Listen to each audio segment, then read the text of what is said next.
Yu-Gi-Oh! Is a trading card game we love, but is it worth the investment we make into it sometimes? In this series, both Hotshot Frontier and myself discuss whether a new set to be released or older set is treasure or trash.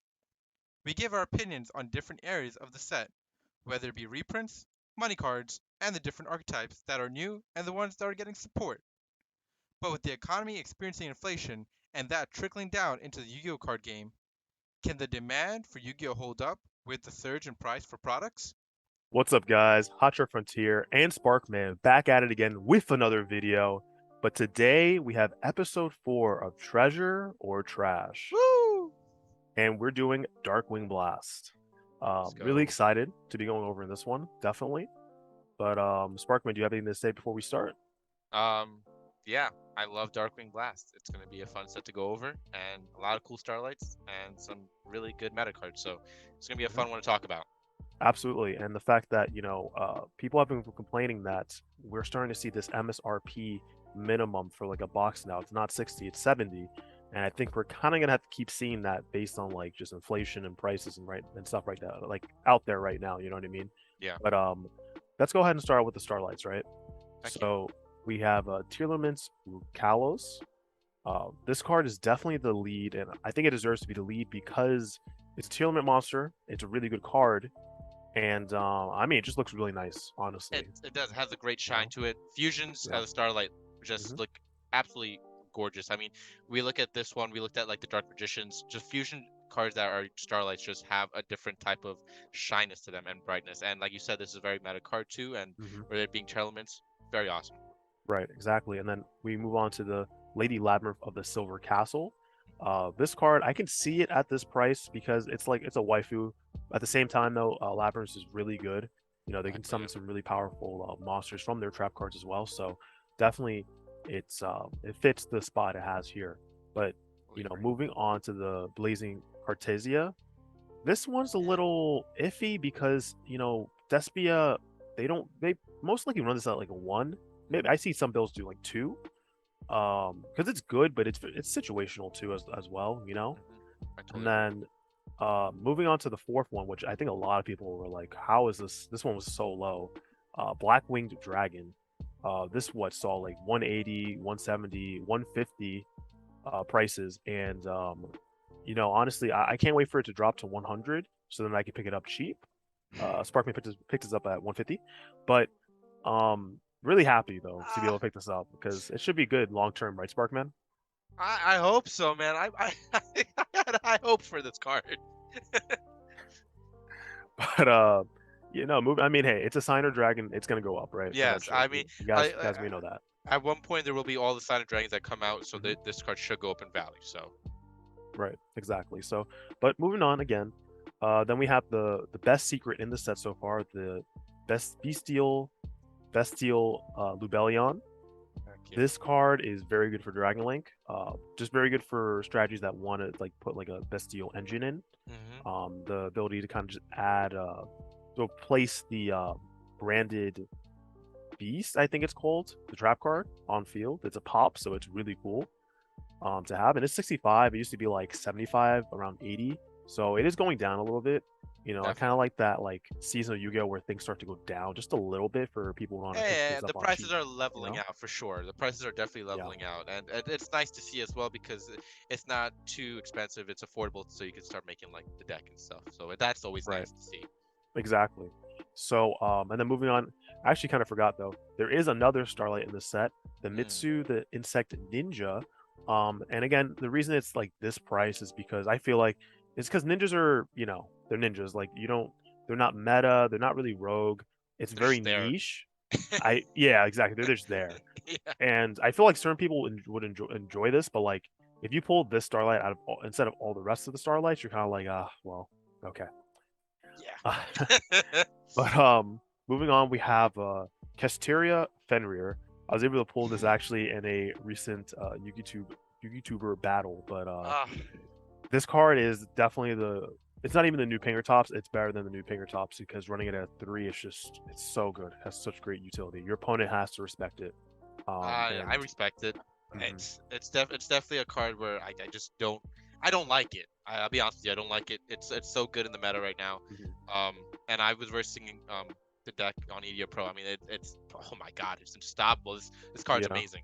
Yeah, So and again, you verse the deck of it. Like that's the whole deck. I'm just talking about yeah, like this card. So the yeah, whole deck, I can't even imagine what that would all do, right? yeah, Um, exactly.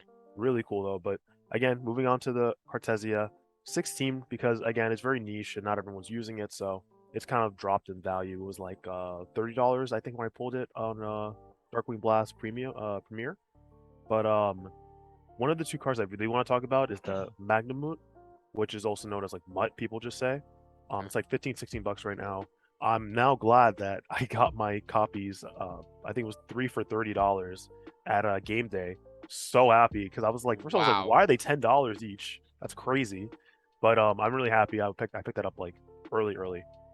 But really cool card because not only can you just banish something from your opponent's grave, light or dark, and that's just like the automatic effect, so you can't really negate that effect. Once on field, you can respond, and then its effect to kind of just add a dragon at the end of the turn is really good too.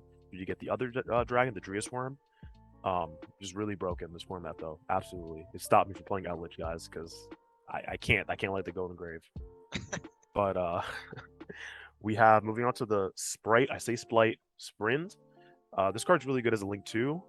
You know, Splight Tearlaman, Splight itself, like, decks that can use it like that. Like, it's just a really good card.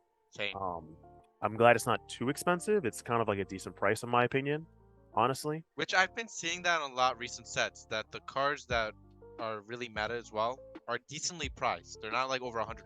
They're decently priced. You can make the deck. It's affordable, which is nice to see Right. at least. Exactly. And then again, just like you said, the Kastira deck, the Mhm. Unicorn, another really good card. As an ultra rare too, Exactly. really cool. And then we move on. The Muckraker. So this card, if you see any card from a main core set nowadays that's an ultra rare that also has a secret, it's gonna do well only because there's no way else to get it again other than that premiere event. So it's gonna hold its price even if it's not the best card. Mhm. Again, we see the Muckraker here for like $5 because it's kind of like an card right now. It's not the card you really want to pull as a secret. But Rukalos, again, the secret red looks amazing. Yeah. $10, decent price for that card, right? And then Lady Labyrinth, I must have pulled like two of these. Again, really good card for Labyrinths. I versed the new support, so like the deck is really good. And Spellbound, which I haven't really seen too I much like on. this card. I like this card. It's good. It is good. I want to say. And it's very cheap because it was like $46 pre-sale. Like, it's gone down, but it's Like probably because the listings. that. Like this is a great card. Like if you think about it, like you got card in the field that you want to start going into your Lincoln fusion Hmm. summon and stuff. This card just literally stops you in your track. Yeah. No, it's absolutely broken in the right setting. Yeah. Um, and then we have the Drius Worm. So the only difference between, if you don't know what the Bastille cards do, the only difference between the Drius Worm and the Magna Hood is that instead of the add one dragon when it's on field effect from your deck to grave to the end of phase, this one when it's sent to the graveyard, you can send an opponent's monster to the graveyard. So if you combine this with like IP Masquerena on your opponent's turn, it's pretty good. You get a lot of value off of just like really two cards, right? Yeah. And then this World Sea Dragon Zelantis, I need to pick myself up a copy because it's actually really good. You can banish everything on the field, monsters, and then you kind of like reposition them. So your opponent had it a certain way where they needed it for their strategy. You can definitely shuffle that up. It's very useful.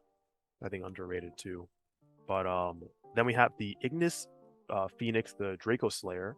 Again, like Draco Slayers are really broken if you guys really look at the deck. I don't want to go too much into it, but Yeah. just know that these are very undervalued. Um, and then we already talked about Muckraker, but going on to Destructive Daruma Karma Cannon. This card was very hyped in the beginning. I think it should still be hyped. The fact that you can basically just turn any monster Ha! face down, obviously not link monsters, and even if a monster says unaffected by other card effects, this card actually bypasses that effect. That's It goes crazy. and yeah, puts everything face down. That's insane. I'm not Absolutely, reading it. absolutely Actually. crazy. Wow. It's pretty crazy, guys. It's pretty nuts. But then we have second to last card. We have the Sutri, the Phantom Glimmer, one of the really really good cards for Blackwings with the new support out of this set. Like again, I don't want to talk too much about it, but guys, it's really good. It is a really good card, and Yeah. a dollar or two, you know, because not everyone's like trying to buy the set to play Black Wings, but really good support card, absolutely. And then again, we have the Majesty and Pegasus, the Draco Slayer. Really, another really broken card. This one's actually better than the Ignis Phoenix, but yeah, guys, when you look into that, like you'll see why. But yeah, I mean, we've at least like reviewed the top page of this set, and there are some really good cards on the second page. But honestly, the main core of what we're trying to do today is like just it's from this first page. So Yeah. from just based off of this, Sparkman, what kind of rating would you give from one being lowest to 10 being highest? You know what? Long-term value, I do see like the Starlights, like Blackwing Dragon stuff going up, but I do see some of these cards being relevant, especially if we get out of this Tier 0 format down the Mhm. road. Um, I do think that I could, I'll give it an 8.5. I'll give it an 8.5. 8.5.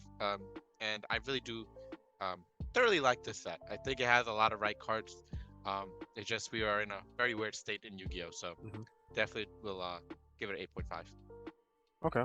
I mean, based off of everything, honestly, I would probably give it a 9.5. 9.5. Okay. 9.5 because I think a perfect set would be because this set is really good It and it's is. trying to be better than Power of the Elements. Yeah. But I think with every set, it's not this set's fault that there are some like there's like those few little cards that didn't really need to be in that secret slot, like the Yes. Muckraker, honestly. Um that definitely could have just been an ultra, or a super, and everyone would have been like, that's fine. Yeah. But other than that, and like small little things, that's why I want to make it a 9.5. If it was like a perfect 10, I'll definitely let you guys know why it's a perfect 10. Yeah. But yeah, 9.5 is pretty good for me at least. It's really impacting like a lot of decks. No, So and I totally agree with you. I totally agree with you. It's definitely impactful. I gotta give it a treasure though. If we're talking about treasure trash oh in yeah, this episode, we got absolutely, this has to be a treasure. I mean, 100%. Yep. Konami has been Komani has been Oh doing my. has been doing a good job, and I'm not gonna lie. I've been seeing the progress and them, with the set just being a little bit better every now and then. Um, we had some sets previously this year that were kind of like, not so great, but Mhm. towards the end of this year, we've had some pretty good sets like in a row. So I'm gonna Right. give it to them. Um, Mhm. yeah, definitely treasure. Yeah. Same for me, Treasure, because again, like we have the Fenrir, that's like the new painter tops that everyone's playing. Mhm. We have the Bestial monsters that everyone is playing. Like there are a lot of cards that everyone's playing, and that's how you know a set is very impactful. Exactly. It's not just the top two decks. Like a lot of people are playing cards from the set. So, yep, that's a treasure for me. But guys, I think that's it for this video, right? That's it for episode 4. Yeah, Yeah. Um, successful. successful. Yeah. I hope you guys are enjoying the series so far because we really enjoy doing this. Like Yeah, a lot, you know. But the fun one. And let me tell you something. That Blackwing Dragon Starlight's going up. I'm telling you, it's going up. It'll come it's not down to going up. 100 maybe. Maybe it'll come down to 100, but it'll go No, up. it's gonna go to 100, so I can pick it up cheap. But all right, guys. We hope you have a great rest of your day. But Sparkman and I will see you in the next video. Peace Peace out. Please subscribe, like, comment. to both our channels. Thanks.